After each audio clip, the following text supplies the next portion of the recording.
Everyone, my name is Dharmangan Nirmal and welcome back to our channel dear classes. तो पिछली video में हमने देखा था नॉर्मेलिटी, और नॉर्मेलिटी में एक टर्म्स आया था इक्विवेलेंट वेट। तो इक्विवेलेंट वेट है क्या, तो वहां पर हमने समझ लिया था कि इक्विवेलेंट वेट है क्या।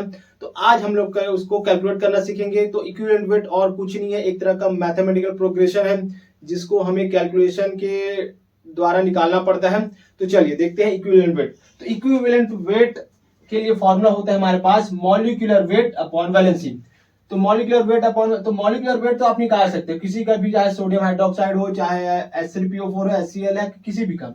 अब ये वैलेंसी कैसे देखोगे, तो वैलेंसी के लिए आपको पता होना चाहिए उसका एन फैक्टर। तो N factor different different compound के लिए डिफरेंट डिफरेंट होता है। सॉल्ट के लिए अलग होता है, तो यहाँ पे एसिड के लिए अलग होगा, बेस के लिए होगा, केटायन, एनायन, सब के लिए डिफरेंट होता है। तो उसी को हम लोग कैलकुलेट करेंगे, एन फैक्टर को हमें कैसे पता करते हैं। तो अब मान के चलिए एसिड है तो एसिड के लिए एन फैक्टर क्या होता है, number of free H plus ion, कितना वो H प्लस आयन अपने से रिमूव कर सकते हैं, फ्री कर सकते हैं।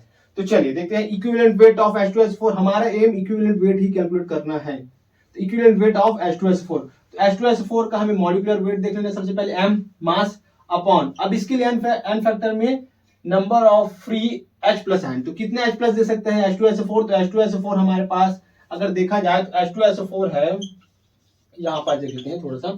तो ये H2SO4 two time H plus remove कर सकता है अपने से, और सल्फेट आयन ऐसे करके, तो ये दो H प्लस रिमूव कर सकते हैं, तो अपॉन 2। तो इसकी एन फैक्टर आ गया 2 आ गया। अब इसको आसानी से कैलकुलेट कर सकते हैं। मॉलिक्यूलर वेट आप H2SO4 का डाटा याद भी होगा 98/2।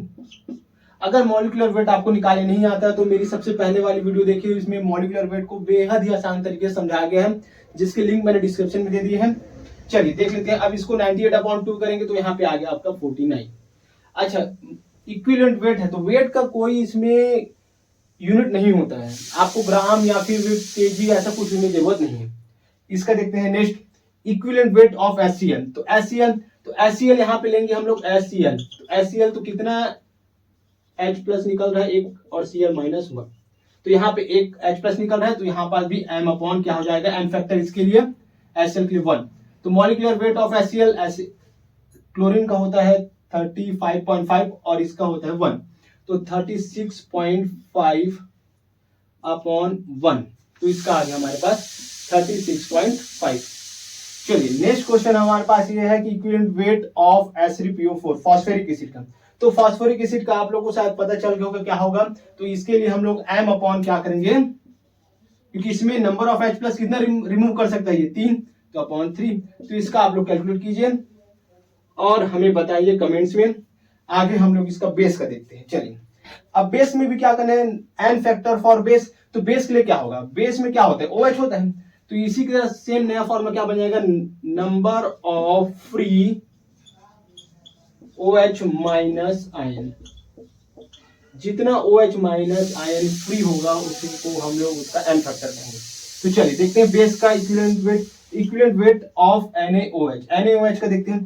तो NaOH का मॉलिक्यूलर वेट अपॉन इसमें कितना OH है, तो ये अपने से कितना OH, चलिए देख लेते हैं। इसका हम लोग आयनाइजेशन कर देंगे तो कितना निकल जाएगा, Na प्लस और OH जो निकलेगा हमारे पास एक, तो एक ही OH माइनस निकल रहा है, तो m अपॉन 1, तो फ्री OH माइनस 1, तो हमारे पास इस टाइप से हमारे पास आ जाता है।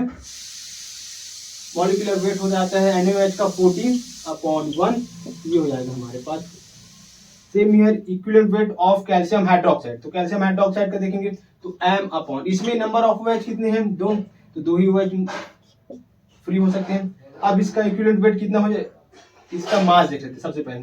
तो कैल्शियम का 40 होता है, इसका होता है 32 और 2 हो गया हमारे पास 34, और इसका हो जाएगा तो 74/2, तो ये आ गया हमारे पास 37। सेम ईयर आप एल्यूमिनियम हाइड्रोक्साइड का भी ऐसे ही निकाल सकते हैं इक्विवेलेंट वेट। तो अब इसके बाद हम लोग देखते हैं सॉल्ट का और एलिमेंट का और आयन का देखते हैं। चलिए अब नेक्स्ट हम लोग देखते हैं एन फैक्टर फॉर आयन और एन फैक्टर फॉर सॉल्ट। ठीक है, तो एन फैक्टर फॉर आयन के लिए हमारे पास क्या होगा, एन फैक्टर इसका देखेंगे तो charge present on that ion, तो जो आयन में जितना चार्ज प्रेजेंट होगा उसी को उसको एन फैक्टर कह देंगे। तो इक्विवेलेंट वेट ऑफ कैल्शियम 2+, तो कैल्शियम 2+ का क्या होगा, तो इसका मॉलिक्यूलर वेट अपॉन अब इसमें कितना चार्ज प्रेजेंट है 2, तो +2 प्लस और माइनस कुछ नहीं लिखना है, सिर्फ 2 है तो 2 और 3 है तो 3 ऐसे करके लिख देना है। तो मॉलिक्यूलर वेट ऑफ कैल्शियम का हमारे पास होता है 40/2, तो ये हमारे पास आ गया 20।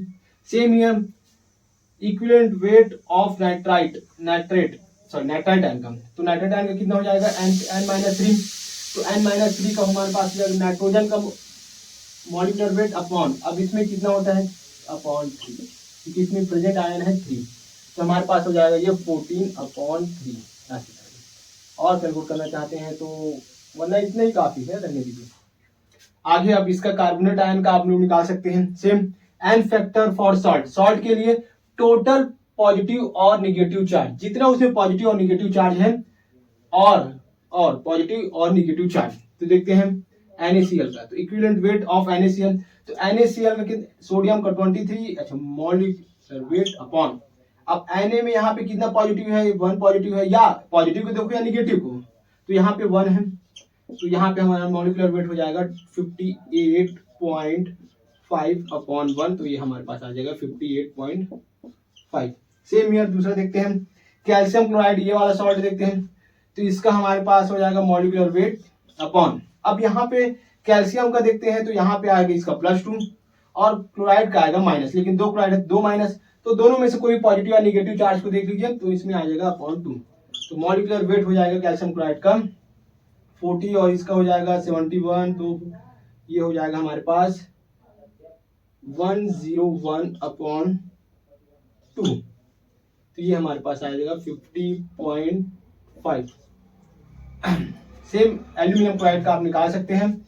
अब इसके बाद हमारा जो लास्ट बचा है उसको देख लेते हैं।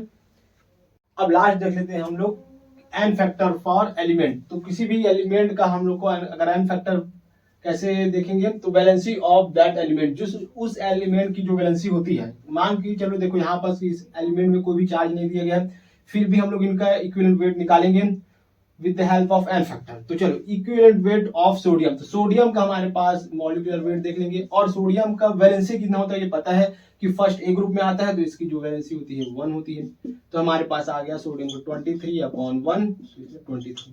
यहाँ पे चार्ज नहीं है, फिर भी सोडियम का 23 है। इक्विवेलेंट वेट ऑफ हीलियम, तो हीलियम में तो कोई चार्ज होता नहीं है, तो इक्विवेलेंट वेट ऑफ, तो हीलियम ऐसे केस में आपको क्या करना है, हीलियम का 4 होता है और ये जो होता है वो मोनोएटॉमिक होता है, तो मोनोएटॉमिक होता है तो इसका केवल और केवल 4 ही होगा।